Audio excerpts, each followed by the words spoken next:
ನೋಡಿ, hi friends, welcome to ಸುಗ್ಗಿ channel. ನಾನಿವತ್ತು ನಿಮಗೆ ಮನ್ನಿ ಹೇಗೆ ಮಾಡೋದು ಅಂತ ಹೇಳಿಕೊಡ್ತೇನೆ. ಮೊದಲಿಗೆ ನೋಡಿ, ತೆಂಗಿನಕಾಯನ್ನು ತುರಿದಿಟ್ಕೊಳ್ಬೇಕು.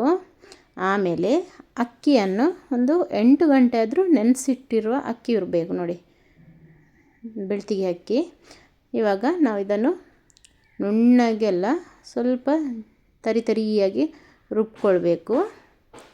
ಇವಾಗ ನಾವು ಅಕ್ಕಿಯನ್ನು ತರಿಯಾಗಿ ರುಬ್ಕೊಳ್ಳೋಣ. ನೋಡಿ,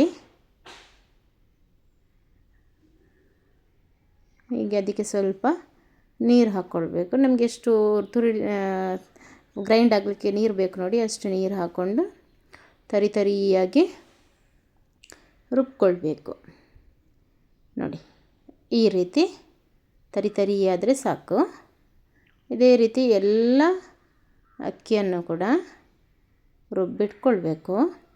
ಆಮೇಲೆ ತೆಂಗಿನ ತುರಿ ಹಾಕ್ಕೊಂಡು ಅದಕ್ಕೆ ನೋಡಿ, ನಾವು ಗ್ರೈಂಡ್ ಮಾಡಿಟ್ಟಿರುವಂತಹ ಅಕ್ಕಿಯನ್ನು ಕೂಡ ಹಾಕ್ಕೊಂಡು, ತೆಂಗಿನಕಾಯಿ ಎಷ್ಟಿದೆ ನೋಡಿ ಅದನ್ನು ಹಾಕ್ಕೊಂಡು, ಮತ್ತು ಬೆಲ್ಲ. ನಿಮಗೆ ತುಂಬ ಸ್ವೀಟ್ ಬೇಕಂತಿದ್ರೆ ತುಂಬ ಹಾಕ್ಕೊಳ್ಬೋದು. ನಾನಿಲ್ಲೊಂದು ಅರ್ಧ kg ಅಷ್ಟು ಹಾಕ್ಕೊಂಡಿದ್ದೇನೆ. ಹಾಕ್ಕೊಂಡು ಈಗ ಬಿಸಿ ಹಾಕ್ಲಿಕ್ಕೆ ಇಡಬೇಕು. ಇಡಿಯ ಬೆಲ್ಲ ಹಾಕ್ಕೊಳ್ಬೋದು, ಯಾಕಂದರೆ ಅದು ನಿಮಗೆ ಬಿಸಿ ಆಗುವಾಗ ಬೆಲ್ಲ ಮೆಲ್ಟ್ ಆಗ್ತದೆ. ಮಾತ್ರ ನಾವು ನೋಡಿ ಈ ರೀತಿ ಕಲಸ್ಕೋಬೇಕು. ನೋಡಿ, ಈ ರೀತಿ ಕಲಸ್ಕೊಂಡು ನೀರು ನಾವೀಗ ಅದರದ್ದು ಹದ ನೋಡಬೇಕು. ತೆಳು ಮಾಡಬೇಕು. ತುಂಬ ದಪ್ಪ ಇದ್ದರೆ ಬೇಗ ತಳ ಹಿಡಿತದೆ ಮತ್ತು ನಿಮಗೆ ಬೇಯುವುದಿಲ್ಲ. ಅದಕ್ಕೆ ತುಂಬ ತೆಳು ಮಾಡಬೇಕು. ತೆಳು ಮಾಡುವಾಗ ನೋಡಿ, ತೆಳು ಮಾಡಿ ಆದಮೇಲೆ ಒಲೆಗಿಟ್ಟು ಈ ರೀತಿ ಕೈ ಆಡಿಸ್ತಾನೆ ಇರಬೇಕು. ಕೈ ಬಿಟ್ಟರೆ ನಿಮಗೆ ತಳ ಹಿಡಿತದೆ ಮತ್ತು ಗಂಟಾಗ್ತದೆ. ಅಂದರೆ ಅದು ನಾವು ಅಕ್ಕಿಯನ್ನು ಗ್ರೈಂಡ್ ಮಾಡಿರ್ತೀವಲ್ವ, ಆದುದರಿಂದ. ಇನ್ನು ಈ ರೀತಿ ಮಿಕ್ಸ್ ಮಾಡ್ತಾ ಇರಬೇಕು. ಕೈ ಬಿಡಬಾರ್ದು ಅಷ್ಟೇ. ನಾವಿದನ್ನು ಒಲೆಯಲ್ಲಿ ಮಾಡಿದರೆ ತುಂಬ ಟೇಸ್ಟ್ ಕೂಡ ಚೆಂದ, ನಿಮಗೆ ಆರೋಗ್ಯಕ್ಕೂ ಒಳ್ಳೆಯದು ಗ್ಯಾಸಿಗಿಂತ. ಮತ್ತು ನಿಮಗೆ ಟೈಮ್ ಕನ್ಸಂಪ್ಷನ್ನು ತುಂಬ ಕಡಿಮೆ. ಯಾಕಂದರೆ ಗ್ಯಾಸಲ್ಲಿ ಒಂದೇ ಕಡೆ ಸ್ವಲ್ಪ ನಿಮಗೆ ಒಲೆ ಉರಿಯುವುದಾದರೆ, ಇದು ನಮ್ಮ ಕಟ್ಟಿಗೆಯದ್ದು ಬೆಂಕಿ ಆದರೆ ನಿಮಗೆ ಸುತ್ತಲೂ ನೋಡಿ ಈ ರೀತಿ ಬೆಂಕಿ ಇರ್ತದೆ. ನೀವು ತೆಳು ಎಲ್ಲ ನೋಡಿಕೊಂಡು ಹಾಕಬೇಕು. ಇನ್ನು ನೋಡಿ, ತೆಂಗಿನಕಾಯಿ ಸ್ವಲ್ಪ ತುರಿದು ಹಾಕ್ಕೊಳ್ಬೇಕು. ಇನ್ನು ಸ್ವಲ್ಪ ನೋಡಿ ಈ ರೀತಿ, ಇದು ಒಣ ಕೊಬ್ಬರಿಯನ್ನು ಈ ರೀತಿ ಕಟ್ ಮಾಡಿ ಸಣ್ಣ ಸಣ್ಣ ಪೀಸ್ ಮಾಡಿ, ಅಂದರೆ ನಮಗೆ ತಿನ್ನುವಾಗ ಜಗಿಲಿಕ್ಕೆ ಸಿಗಬೇಕು, ಅದಕ್ಕೋಸ್ಕರ ಹಾಕೋದು ಟೇಸ್ಟಿಗೆ.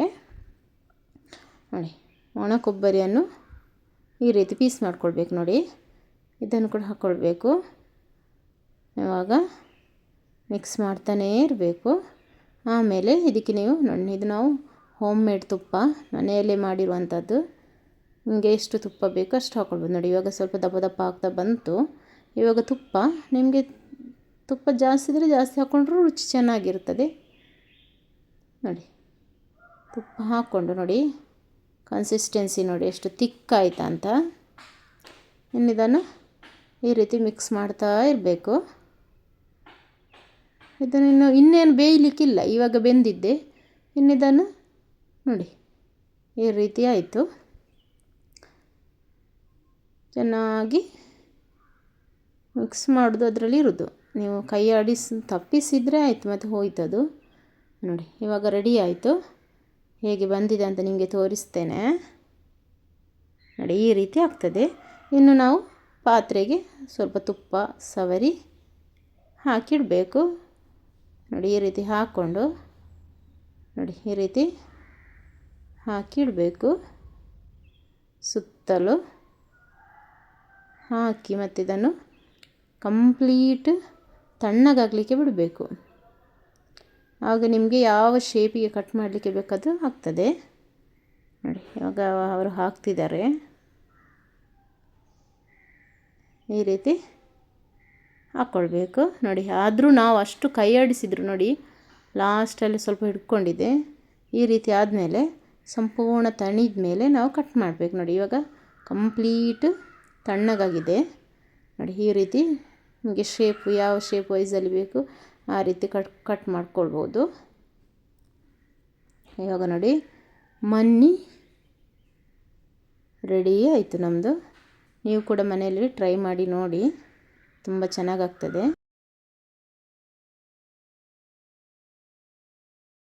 ನಮ್ಮ ಚಾನಲನ್ನು ಯಾರೆಲ್ಲ ನೋಡ್ತಿದ್ದೀರಾ ಪ್ಲೀಸ್ ಸಬ್ಸ್ಕ್ರೈಬ್ ಮಾಡಿ, ಲೈಕ್ ಮಾಡಿ, ಶೇರ್ ಮಾಡಿ ಆಯಿತಾ.